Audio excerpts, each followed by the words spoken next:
जय श्री राम मित्रों, आप सबका हमारे YouTube चैनल में स्वागत है। आज हम आप सबको माता महाकाली के भोग प्रसाद, उनको प्रसन्न करने के लिए, उनकी शक्ति को प्राप्त करने के लिए, उनसे बात करने के लिए, यह इस प्रकार के भोग प्रसाद देने से माता महाकाली आपसे तुरंत ही प्रसन्न हो जाती हैं, आपसे बात करती हैं और आपसे सभी प्रकार की बातों को बताती हैं, या उनके नाम से एक दरबार गद्दी आप भी लगा सकते हैं। इस प्रकार के भोग प्रसाद को माता महाकाली को देके आप प्रसन्न कर सकते हैं और उनसे हर एक प्रकार की वार्ता के साथ साथ अपने जीवन की हर एक कार्य को भी पूरा करवा सकते हैं।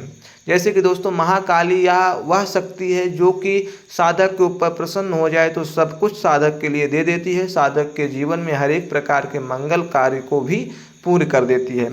महाकाली के भोग प्रसाद को देने वाले भक्तों को हम यह पहले ही बता देते हैं कि माता महाकाली सिद्ध हो जाने के बाद साधक को कभी भी किसी प्रकार का कष्ट नहीं आने देती है।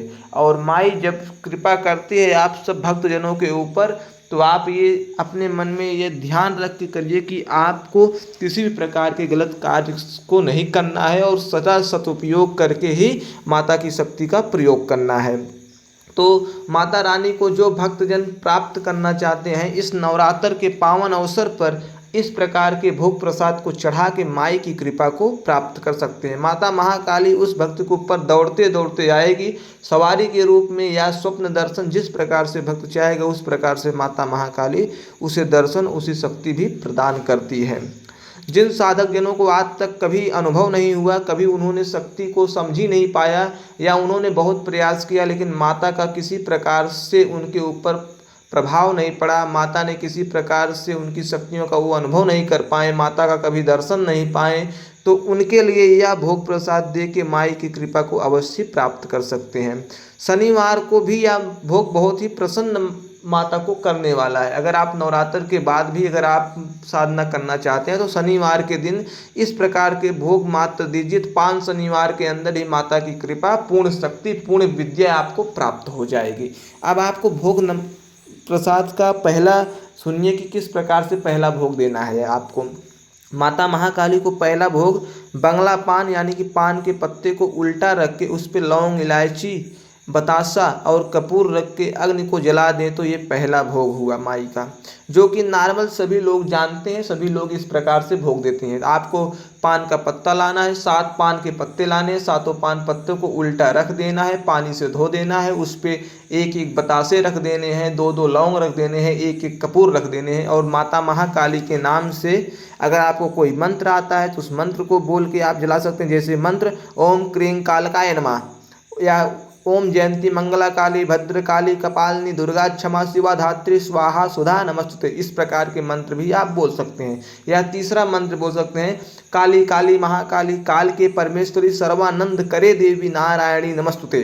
इन तीनों मंत्र में कोई भी एक मंत्र को आप बोल सकते हैं। सबसे आसान मंत्र है ओम क्रीं कालकाय नमः। इस मंत्र को आप बोल के आप उस कपूर को जलाइए। इससे माता महाकाली उस भोग को ग्रहण करेगी और आपके ऊपर पूर्ण कृपा करेगी, आपके सभी संकटों को भी नष्ट करेगी और आपके ऊपर हर एक मनोकामना को पूर्ण करेगी। आप जो कुछ मनोकामना प्राप्त करना चाहते हो सभी मनोकामना माई पूर्ण करेगी। अब दूसरा भोग इस प्रकार से है। दूसरा भोग दोस्तों नींबू का है। आपको एक हरा कागजी नींबू यानी कि देसिया नींबू आपको लेना है, जो कि पूरा हरा होना चाहिए।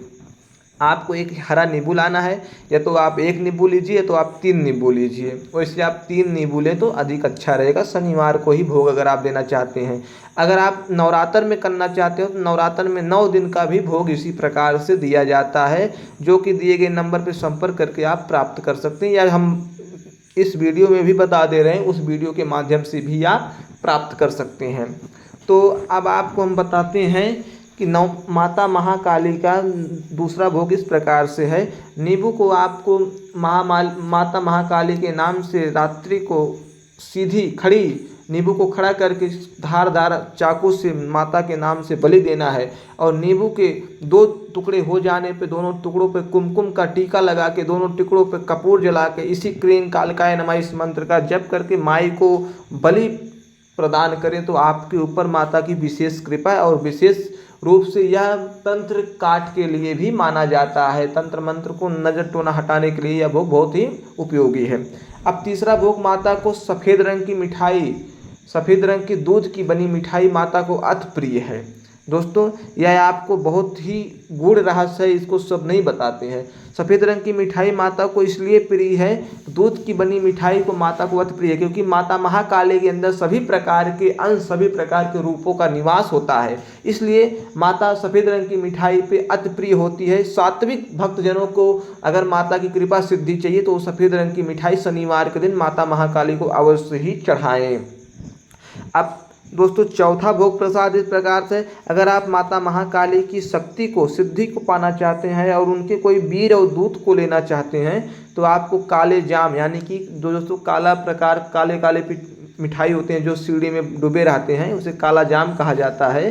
तो उसे आप दोस्तों, या रसगुल्ला भी कहा जाता है उसे कई क्षेत्रों में, उसे आप लाइए 3 रसगुल्ले। शनिवार के दिन आप उस तीनों रसगुल्ले में एक एक लौंग का, फूल वाला लौंग उसमें डालिए और आप अगरबत्ती जला के, सरसों के तेल का चौमुखा दीपक जला के दक्षिण दिशा की ओर मुख करके क्रीं कालकाय नमः इस मंत्र को 108 बार जप के माता को भोग लगाइए। 3 शनिवार के अंदर ही आपके सभी बिगड़े काम बन जाएंगे और आपको धन संपत्ति, रुके कार्य बनेंगे, पैसा बचा होगा तो वहाँ से पैसा प्राप्त हो जाएगा। अब आपको 5वां भोग बताते हैं। 5वां भोग दोस्तों इस प्रकार से, माता महाकाली को 5वां भोग आपको बहुत सिंपल सा है, वो बलि का है। आपको केले के फूल की बलि देनी चाहिए। अगर आपका कोई बड़ा कार्य है, बड़ा काम है, जैसे कि बिजनेस व्यापार में चलाना है, घर बिल्डिंग बनाना है, या कोई गाड़ी लेना है, नहीं हो पा रहा है, तो वहाँ के लिए आपको केले का फूल की बलि देनी पड़ती है। केले की फूल दोस्तों इस प्रकार दी जाती है कि जहाँ पे आपको केले का पेड़ दिखे वहाँ पे कच्चा केले की घारी को पूरा रूप से काट लाइए और रात्रि के समय माता महाकाली का पूजन करिए।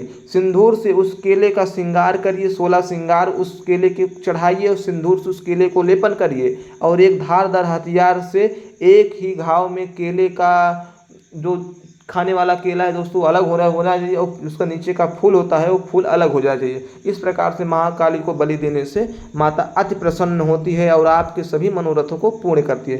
6वां बलि दोस्तों इस प्रकार से, अगर आप 6वां बलि देना चाहते हैं, 6वां बलि दोस्तों शत्रु के मारण के लिए विशेषकर होता है। अगर शत्रु आपको बहुत परेशान कर रहा है तो आप इस प्रकार से बलि आप अवश्य ही दीजिए। शमशान में जाइए, शमशान में जाके आप 3 नींबू को लीजिए और शमशान में उस शत्रु के नाम से माता महाकाली के इस मंत्र को जप करते हुए दक्षिण दिशा की ओर मुख करके शमशान की मिट्टी में दबा दीजिए, तो शत्रु का मारण भी हो जाएगा और माता महाकाली की कृपा से आप संकट से मुक्त हो जाएंगे। अब आपको 7वां बलि बताते हैं। 7वां बलि दोस्तों बहुत ही सौम्य है, बहुत ही सरल है, जिसकी बलि दे के आप, जिसका पूजन करके आप अष्ट सिद्धियाँ, 9 निधियाँ, सभी प्रकार के ऐश्वर्य को प्राप्त कर सकते हैं। तो दोस्तों कुछ इस प्रकार से है वो।